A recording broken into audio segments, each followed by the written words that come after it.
నమస్తే, welcome to big Telugu TV. ప్రస్తుతం మనతో పాటు ఉన్నారు అనలిస్ట్ రాహుల్ అయ్యర్ గారు. హలో అండి రాహుల్ గారు. హాయ్ అండి. ఇప్పుడు మణిరత్నం గారు, కమల్ హాసన్ గారు వీళ్ళిద్దరు కాంబో కోసం ఎప్పటి నుంచో వెయిట్ చేస్తున్నారు. నాయకుడు తర్వాత మేబీ వీళ్ళిద్దరు చేయలేదేమో కదా. ఓకే, ఇప్పుడు త్రిష గారు హీరోయిన్, తగ్ లైఫ్ అంటే ఒక సినిమా వస్తుంది. సో యాక్చువల్గా మనకి మణిరత్నం గారి సినిమా, దట్టు కమల్ హాసన్ గారితో అంటే అది ఏ రేంజ్లో ఉంటుందో మనం అర్థం చేసుకోవచ్చు. సో ప్రమోషన్స్ కూడా బాగానే ఇచ్చుకుంటున్నారు.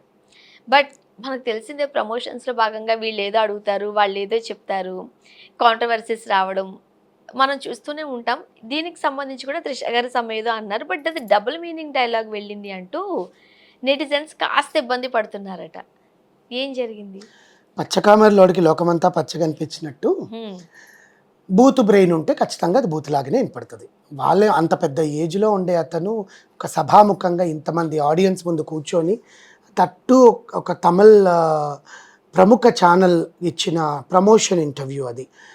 దీనికి కారణం ఏంటంటే ముగ్గురు 3 డిఫరెంట్ మెంటాలిటీస్. దాంట్లో ఒకప్పటి లవ్ పేరు శంభు అండ్ త్రిష. అప్పట్లో చాలా రూమర్స్ ఉన్నాయి. సో శంభు అండ్ త్రిష, కమల్ హాసన్ ముగ్గురు కలిసి మణిరత్నం గారి సినిమాలో థగ్ లైఫ్ అనేది చేస్తారు. కానీ ఒకట్లేండి, శంభు గారికి ఏ హీరోయిన్ తో చేసినా సరే అది ఆయన కర్మ ఏంటో కానీ పాప ఏ హీరోయిన్ తో చేసినా ఆయనకు వాళ్ళతో రిలేషన్ ఉందని ఫిక్స్ అయిపోతారు, చేసేస్తారు. కానీ దాని తర్వాత మన సుచి లీక్స్లో చాలా బయటపడ్డాయి అనుకోండి, అది వేరే విషయం. సో థగ్ లైఫ్ అనేది మణిరత్నం గారి ప్రెస్టీజియస్ ప్రాజెక్ట్ కమల్ హాసన్ గారికి ఎంతో ఇష్టపడి చేస్తున్నది. అండ్ ఆఫ్టర్ పొనియన్ సెల్వన్ త్రిషని అంత అందంగా మళ్ళీ అసలు త్రిష అనేనా బికాస్ పొనియన్ సెల్వన్కి ముందు త్రిష గారి కెరియరే లేదు. అంటే she didn't act much movies. ఆమె మళ్ళీ ఎంగేజ్మెంట్ అవ్వడము, అది బ్రేకప్ అవ్వడము, కొన్ని సినిమాలు ఏవో చేసింది, అది ఫ్లాప్ అయిపోవడము. ఆఫ్టర్ 96 త్రిషకి మళ్ళీ ఏం బ్రేక్ రాలేదు. పొనియన్ సెల్వన్లో త్రిషాని చూడంగానే ఇంత బ్యూటీ అసలు ఏంటి అనుకున్నాను. యాక్చువల్గా పొనియన్ సెల్వన్ తర్వాత త్రిష గారిలో సరికొత్త అందాన్ని చూస్తున్నాం. ఆబ్వియస్లీ అందరు ఐశ్వర్యరాయ్ బాగుంటుంది అనుకున్నారు. ఐశ్వర్యరాయ్ కన్నా ఎవరైనా ఇప్పుడు జనరల్గా ఎవరైనా అమ్మాయిలు నువ్వైనా ఐశ్వర్యరాయ్వా అని అడుగుతారు. జనరల్గా అడిగేది అట్లా అడుగుతారు. ఇప్పుడు ఐశ్వర్యరాయ్ని త్రిషాని పక్కన చూస్తే ఐశ్వర్యరాయే చెప్పింది త్రిషతో, you look very beautiful and now the people will call you, మీరు త్రిషానా అని అడుగుతారు అని చెప్పినట్టుగా ఆమె అనిందనమాట. సో త్రిష ఆ ఏజ్ పెరిగే కొద్దీ గ్లామర్ కూడా పెంచుకుంటూ తనని తను సినిమా ఇండస్ట్రీలో మళ్ళీ నిలదొక్కుకోవాలి, నా రేంజ్ ఇది అని నేను చూపించుకోవాలి. ఎందుకంటే ఒకప్పుడు అందరి హీరోలతో త్రిష నటించింది అండ్ షీఈస్ వెరీ ఎక్స్ప్రెసివ్. వర్షం అసలు అద్భుతం. మన తెలుగులో నీ మనసు నాకు తెలుసుతో తన ఎంట్రీ ఇచ్చినా కూడా వర్షంతోనే తనకి బ్రేక్ అయింది ఆబ్వియస్లీ. అండ్ మహేష్ బాబుతో నటించిన అతడు పూరి పూరి పూరి అని చెప్పి ఆ సినిమాలు, పవన్ కళ్యాణ్ గారితో తీన్మార్, చిరంజీవి గారితో స్టాలిన్, నువ్వు వస్తాంటే వద్దంటానతో అమ్మాయికి ఫిలింఫేర్ అవార్డు వచ్చింది. She gut Filmfare awards. And Tamil ఇంక మనం ఆమె నేటివ్ లాంగ్వేజ్ కాబట్టి తమిళ్లో ఆమెకు అన్ని చాలా సూపర్ డూపర్ హిట్స్ ఉన్నాయి. పొనియన్ సెల్వన్లో తను చేసిన 1 and 2 క్యారెక్టర్స్ చాలా అద్భుతంగా చేసింది and she acted very good. దాని తర్వాత మణిరత్నం గారి సినిమాలో మళ్ళీ త్రిషని తీసుకోవడము, శంభు అండ్ కమల్ హాసన్ అండ్ త్రిషతో కలిపి అత్యద్భుతంగా తెరకెక్కించారు. యాజ్ యూజువల్ ఏఆర్ రెహమాన్ గారు అండ్ బ్లాక్ బస్టర్ మ్యూజిక్ ఇచ్చారు.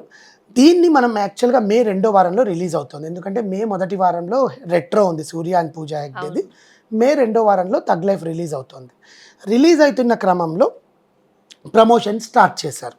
అన్ని ఊళ్ళలో ప్రమోషన్స్ ఇంటర్వ్యూస్ ఇచ్చుకుంటూ స్టార్ట్ చేయడంలో నిన్న తమిళ్ ఛానల్కి ఇచ్చిన ఇంటర్వ్యూలో ఆ ఇంటర్వ్యూయర్ త్రిష గారి సినిమా ఎక్స్పీరియన్స్ ఎలా ఉందండి, కమల్ హాసన్ గారితో ఎలా యాక్ట్ చేశారు, శంభు గారితో మీకు యాక్ట్ చేయడం ఎలా ఉంది అన్నట్టు ఆమె త్రిష ఆమె స్టైల్లోనే ఆమె ఆన్సర్స్ చెప్పుకుంటూ వస్తుంటే, జనరల్గా యాంకర్స్ అడుగుతారు కదా మీకు ఇష్టమైన ఫుడ్ ఏంటండి, మీకు ఏం తింటారు బాగా, ఇంత గ్లామర్ ఎలా మెయింటైన్ చేస్తున్నారు అది ఇది అంటే ఆమె Trisha I eat bananas,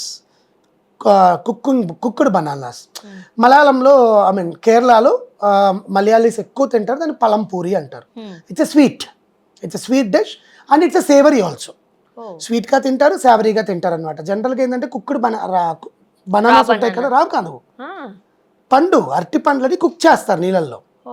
cook చేసిన దాన్ని సేవరీగా చేసుకుంటారు లేదా స్వీట్ కూడా తింటారు అనమాట. It's not raw banana, it's a palampuri అంటారు.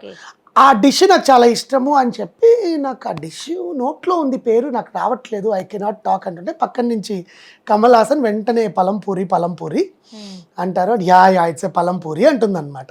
అనగానే కమల్ హాసన్ పేరు మాత్రం తెలియదు, బాగా నోట్లో పెట్టుకుంటావా అని అన్నాడు. That is what he has use the gesture, హ్యాండ్తో గెస్చర్ ఇచ్చిన తర్వాత త్రిష నవ్వేసింది. అందరూ నవ్వారు, ఇంక్లూడింగ్ సింబు, అక్కడ ఉండే యాంకర్ అందరు నవ్వారు. నవ్వంగానే కమల్ హాసన్ వెంటనే సారీ అమ్మా నేను జోక్గా అన్నాను, మీరు వేరే విధంగా అనుకోవద్దని చేత్తో ఇలా తట్టి నో సార్ అంటే ఇప్పుడు వెంటనే యాంకర్ కూడా వెంటనే స్పాంటేనియస్గా మన సుమా గారు లాగానే ఆమె కూడా మీరు ఇంతే ఉంటారండి సెట్స్లో, మీ ఇంత సెన్స్ ఆఫ్ హ్యూమర్ మీకుందా కమల్ హాసన్ గారు, మీరు వెంటనే చమక్కేసేసారంటే then Trisha has continued the conversation. సెట్స్లో ఎంత ఏడిపిస్తారండి, నేను తెచ్చే బాక్స్లన్నీ ఆయనే తినేస్తాడు, అదేంటంటే నీలాగా నేను అందంగా కనిపెడాలి, నా డైట్ అంతా ఆయన తింటానండి, ఆయన తెచ్చేవి నేను తింటాను అని చెప్పి దే కంటిన్యూడ్ ద కాన్వర్జేషన్. ఇక్కడ ప్రాబ్లం ఎక్కడ వచ్చిందంటే ఎవరైతే ఇది పోస్ట్ చేశారో ముందు జరిగిన కాన్వర్జేషన్ తర్వాత జరిగిన కాన్వర్జేషన్ కట్ చేసి ఆ మధ్యలో బిట్ మాత్రం వేశారు. వేసేసి ట్రోల్స్ చేయడం స్టార్ట్ చేశారు ట్విట్టర్లో. కమల్ హాసన్ త్రిషాని ఇంత బూతు మాట అనేసాడు, త్రిష సిగ్గుతో తలదించేసుకుంది అని చెప్పి. ఎప్పుడైనా ఒక ఇన్ఫర్మేషన్ని ముందేం జరిగింది తర్వాత ఏం జరిగింది అనేది చూడాలి.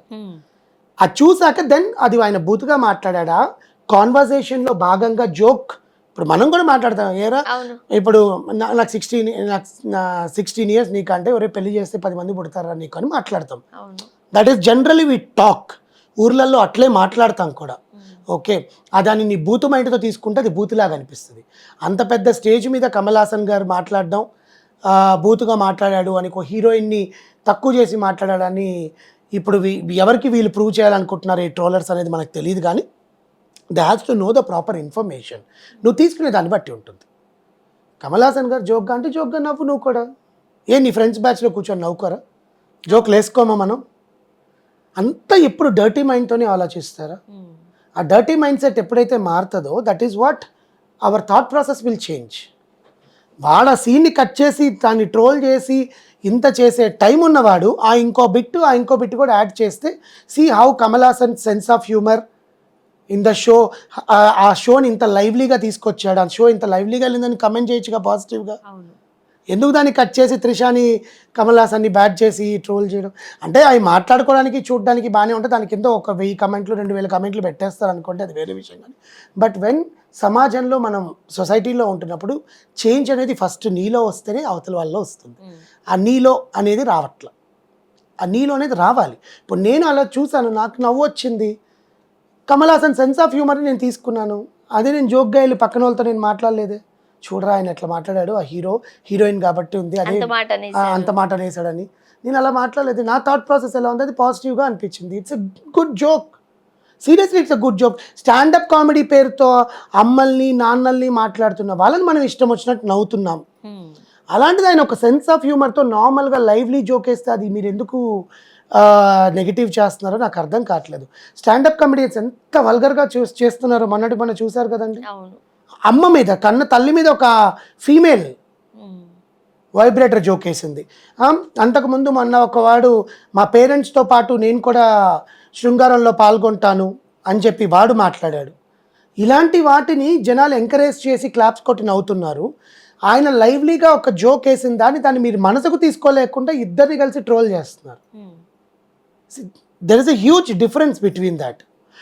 నాకు తెలిసి నార్మల్ గా అన్నారు మీరు, ఇట్స్ వెరీ నార్మల్ అండి, కట్ చేసి ఎందుకంటే తర్వాత కూడా ఆ వెంటనే యాంకర్ స్పందించి ఇది ఎక్కడ వైరల్ వెళ్ళిపోతుంది అని చెప్పి కమల్ హాసన్ గారు ఎప్పుడు ఇట్లాగే జోకులు వేస్తుంటారండి, చూడండి ఎంత బాగా నవ్విచ్చేసాడు అది ఇది అంటే అప్పుడు త్రిష కూడా వెంటనే స్పందించింది. That is what the thing happened అండి. కమల్ హాసన్ గారు త్రిషాని ఏం అనలేదు. Thank you.